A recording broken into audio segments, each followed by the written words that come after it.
honor. Mga simpleng tanong na baka hinahambulugan pa natin. Anak, ginawa mo na ba assignment mo? Opo, mama. Hindi pa pala. Bukas pa pala siya makampiyas sa klase. Mga simpleng bagay na ito. Nag-aaral ba kayo kagabi? Sabi ng maestro, maestra. Opo, ma'am.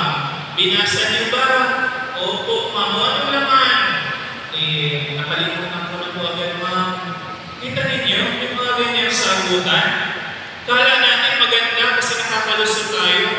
Pero in the real world, you will be tested when you say yes. At pag nagsabi kayo ng no, kasi sinasabi nyo ng malaking bagay tungkol sa inyong sarili. May mga panahon na kailangan natin panindigan ang ating pagsabi ng oo at hindi. Kaya mga minamahal na estudyante, as you graduate and as you move up, sana bawat sinasabi ninyo, you mean it.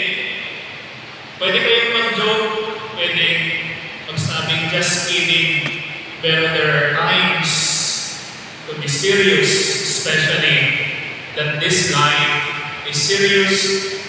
Pero sana tandaan ninyo na laging may Diyos at laging nandyan ang Diyos. Hindi siya lumalayo sa atin, pero dahil sa ating pagkakasala, tayo ang lumalayo sa Kanya. When you say yes, Lord, Lord, mahal kita. Lord, susunod ako sa iyo. Mean it. Please, mean it.